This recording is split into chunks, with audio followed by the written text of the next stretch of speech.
It was a tough start to the week when we found out the news about Gary Moran on the 27th of December.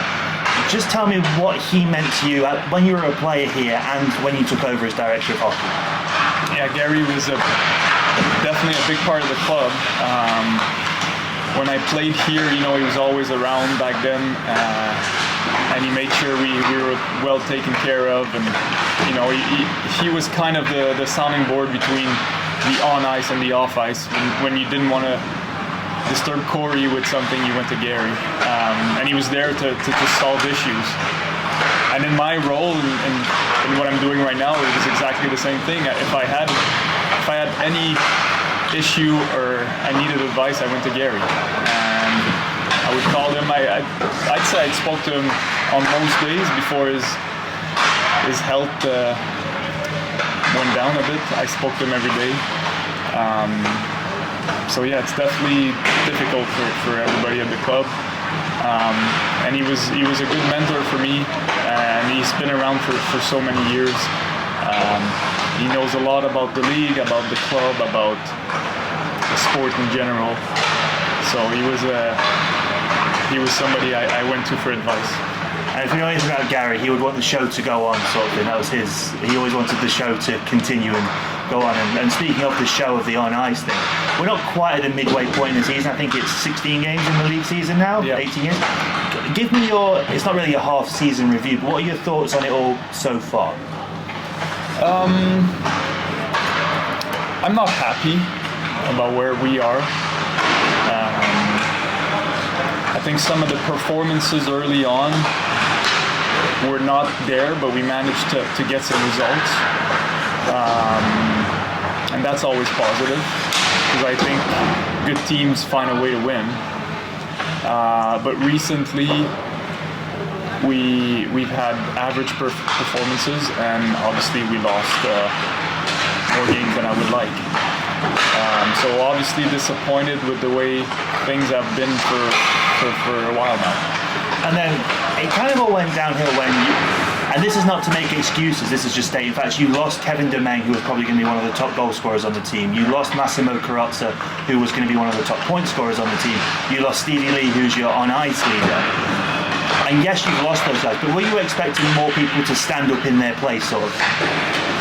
I mean, you can't replace them like for like. No. And there were big shoes to fill, so to say. I think yes, of course, when somebody goes down, you give more opportunities to somebody else. We've had some players that had some good spells being in situations where they're not used to be in, on special teams or on a line where they usually wouldn't be if we were fully healthy. It was always going to be a tough, losing 2 or 3, key players in a span of a week or 10 days. It was always going to be hard. But yeah, maybe I was hoping that we had enough players to fill in, and maybe we might be able to squeak by while we get healthy. And then you did look to shake things up just after the game in Belfast, before all the COVID protocols hit, where Simon Suranta and Tommy Jokinen were both released, and there was no question about the effort they gave this place. But you felt you had to make a change at that point, didn't you? Yeah, I felt that I had to, to address the situation and make sure that we were not just complacent and satisfied with being a 500 hockey team. I don't think the players, myself or Tim, are happy with winning a game and losing the next day. That's not who we want to be. Obviously, when those roster moves were made, there was a plan in place, and I can't go into too much details, but it fell through because of a couple different reasons. But yeah, there was a plan in place to make sure that we were a different team when we would play what was supposed to be Cardiff, I think, on the road. No, Manchester at home, which never happened because of our COVID problems. But yeah, it's. I think it was not a panic button, but it was definitely, it was time for us to address the situation and try to rectify it. And then you go into a COVID break because of the protocols that you had to go into. That did disrupt things a little bit, didn't it? It can't have been easy for the team, and it's not an excuse. It's not easy for the team to go from that to then go and playing 2 high-octane games against Sheffield. You saw that in the first period in Sheffield on Boxing Day. Yeah, no, absolutely. I mean, some of these guys, even myself, when I played, you go a couple days without practice and you feel a bit rusty. So going 10 days without even showing up to the rink, without even picking up a hockey stick, it was going to be hard. We knew that. I wouldn't say I was expecting the first period we had in Sheffield, but I think when you look back in hindsight, it's probably normal that we gave them a few good chances and they capitalized on them. I was happy with the way we finished that game, to be honest, because it could have easily been 6-7-0, and we could have went down on ourselves and embarrassed ourselves in Sheffield. I'm never going to be satisfied with a loss, especially over there to them. But all things considered, I think it showed a lot of character to try to make our way back. It is what it is. COVID protocol being what it is, I think we have to make sure we protect the rest of our season and protect our players. But it is hard to be 10 days off. And then you mentioned not being happy with the loss, even if it's against Sheffield, even against Fife, not happy. There is a narrative out there that the Panthers accept, failure to a degree, that they accept losing, that it's just part and parcel of the thing. What say you to that narrative? I don't know where that comes from. I definitely don't accept it. I don't think Tim or the players accept it either. I think there's this perception that we should win every night. If it was that easy, I mean, the Toronto Maple Leafs would win the Stanley Cup every year. It's not that easy. I think, especially now, especially in this league, in this salary cap era, it's played on the ice, and we have to show up and we have to play the right way every night. If we don't, we're going to lose games, no matter who we play against. Would I like to have a better team to increase our chance of winning every night? Yes, absolutely. And I'm working on that, and I've been working on that since day one. But there's a lot of factors, and there's a lot of things that come into play. I think sometimes on paper, it seems super simple. But it isn't. And you mentioned trying to bring people in, that's a recruitment thing.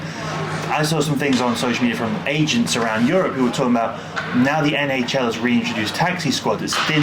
What was already a thin market has become even thinner now. Can you just explain how the NHL taxi squad trickles down to even the Elite League?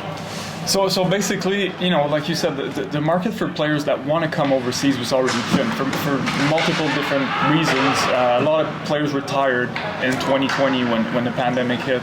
There's more East Coast hockey teams than there were when they had last played. But just the fact that there's a bit of uncertainty in Europe, of are we going to play behind closed doors, or are we going to be able to finish the season? That's kind of scaring players to make the jump and come over to Europe. On top of that, when you introduce the taxi squad, basically all the fringe players in the AHL get called up and they go on the taxi squad in the NHL, and all the fringe players in the East Coast Hockey League, which are the players that I would recruit, the good players in the East Coast that are probably, they've had enough on the East Coast, they're not going to make it to the American League, they want to try their chance in Europe. They get called up, they sign a PTO, a professional tryout in the American League, because they have to make up those numbers. So those players, if they get a sniff of the American League, they're not going to come to Europe. So that is another obstacle for me to try to overcome, is try to find those players that still are good players that can be difference makers in our league, but they don't get called up to the American League. And then with the COVID break that was enforced, yourself and Tim had a lot of time to sit and analyse games, what's been going wrong. Have you identified what you think is going wrong? And I'm not going to ask you what plans are in place to fix it, because you can't show your hand to everyone. But have you identified what's been going wrong, and are there plans in place to fix it? Yeah, we've definitely identified a few things. I mean, it's easy for me to say, like, you know, we're not scoring enough, which I'm well aware we're not scoring enough. And the plan has always been to try to bring somebody in that could help with that. Like I said before, it's easier said than done. But yeah, we know what we need to work on. I think some of our issues and some of our problem that would make a big difference in the results can be fixed internally. But I am aware that some of the stuff, some of our issues need to be fixed, you know, externally. And I've been trying to make this team better since day one, and I will keep trying to do that. I mean, it's came close a few times, you know. If you guys would see everything that goes on behind the scenes, you would see how close we got to really, you know, bring in good players a few times. It just fell through at the last second. But yeah, I think in terms of what we can do to be a better team, I think it's pretty clear for Tim and myself, and we're working hard to fix it. And the core of the team that's there, you know, everything that's in place, like you say, we saw it at the start of the year. Good teams find ways to win when they play poorly. We've lost games where we've played pretty well. It's in there, isn't it? Yeah, I think it's still in there. You know, we do have a really good group of players. Unfortunately, you know, on certain nights where, you know, we have too many individuals maybe that don't pull their weight, and ends up with very disappointing results. But I believe in this group, and I believe we have a lot of good pieces. You know, like you said, the long-term goal of my job was to bring people in that we want to keep around for a few years. And the pandemic maybe put a little bit of a spanner in that work. But I think we do have some good pieces here, and now we just have to make sure that we secure them and that we surround them better. And then you say, when you say building that long-term future for the Panthers, that successful, like we saw in Cardiff, where they built up a big reputation, became one of the bigger teams in the league. That is still your goal here, isn't it? It's that building for the future whilst also looking for instant success. Like, you kind of got that double-edged sword, but you're also trying to build the right culture behind the scenes as well. Yeah, no, for sure. I think it's been said a lot, but we put a lot of importance in bringing good people around. You know, sometimes on one night you maybe fans don't see the importance of having a good person in your team. But I do think that in the long term, when it comes to, you know, building a foundation that's solid and that's sustainable, it makes a big difference. And I do hope that we'll start to reap the benefits of that, you know, sooner rather than later. We mentioned narratives and perceptions earlier on. The other narrative and perception that is out there is that Guy Doucet and Tim Wallace don't like rough and tumble hockey players. They don't like the big bruisers sort of thing. Fans will point to incidents like Kevin Carr getting ran in the preseason, Jordan Kelsall getting jumped by John Armstrong, not seeing guys step up in those moments. How do you react to those moments, and what do you say to that presumption that's out there? I've said that before. I don't mind bringing somebody in that can be physical and maybe fight if needs be, but I need that player to be able to play and make a difference. You know, if I had somebody like Cam Jansen that could be so efficient on the forecheck and that can be physical but also can fight, you know, I would have signed them 2 years ago. Those guys are really hard to find. I think some things I realized maybe in the last few months is that some players might be a little bit affected if it gets rough out there. But for the most part, I do believe it's more an entertainment factor than anything else. And I respect that. I think, you know, even myself, when I watch the games now and there's a big fight, I get excited, and it's part of the game. And I think that's why it's still part of the game today. But yeah, it comes down to would I like to bring somebody in that would, you know, increase or maybe our toughness factor? Absolutely, but that player needs also to be a good player. He needs to be able to play. He needs to be able to kill penalties or help the team win in in another way, because I don't think just being a fighter helps the team win enough for me to bring a fighter that knows nothing else. But I think it comes down to this. And you mentioned earlier, you brought up the salary cap that's in place for the first time ever in the Elite League. There's been gentlemen's agreements before, but now there's actually an on-paper salary cap. There is an adjustment to be made from general managers, directors of hockey, players, fans, to get used to a more level playing field in the Elite League, isn't there? Because for so long it's been a big four, but now everyone's closer than they've ever been now.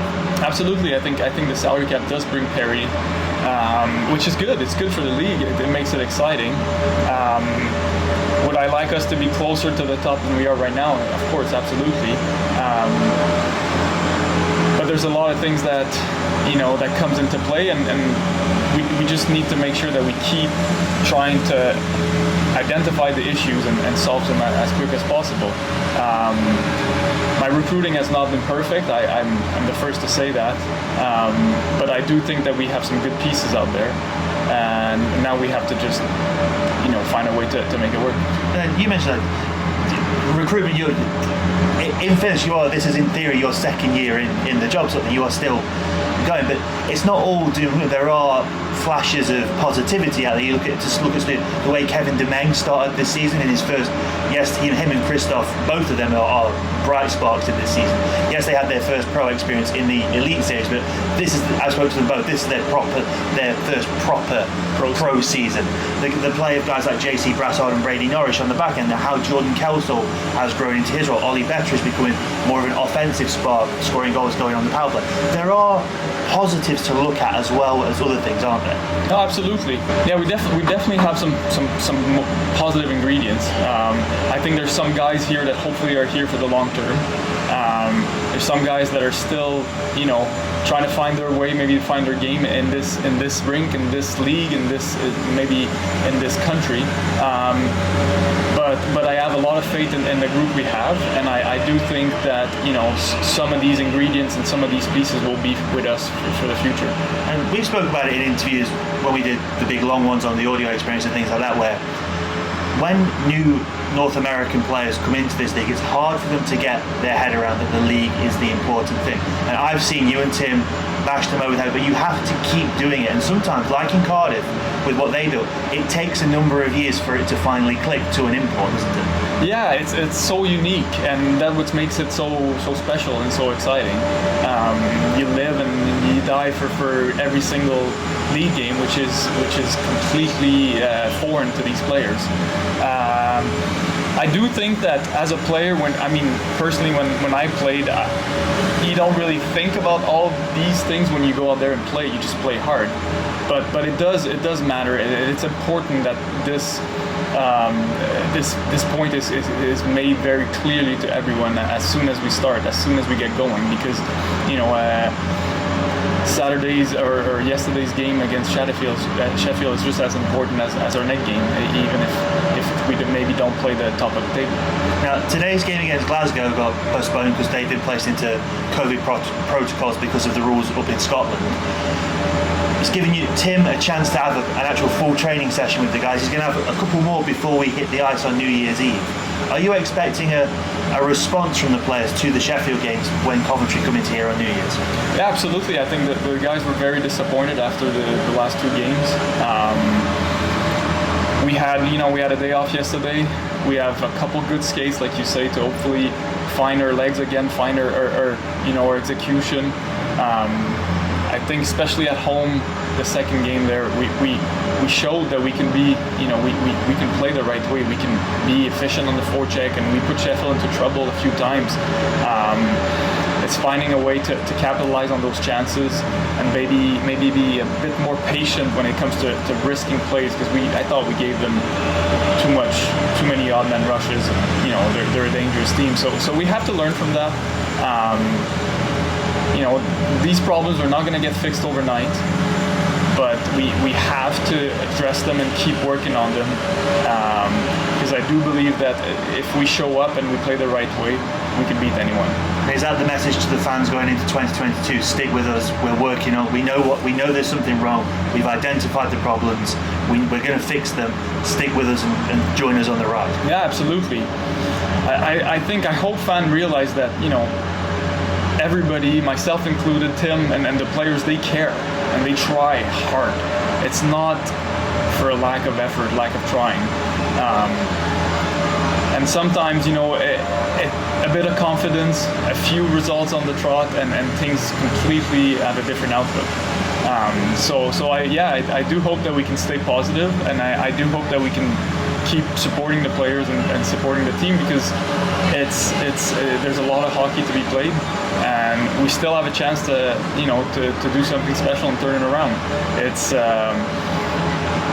The sports is a special thing. It's a unique thing, and it doesn't matter how hard you try or how you deserve it. Sometimes results don't go your way. But the only thing we can do is keep working at it and keep trying to get better. Thanks, Kate. You're welcome.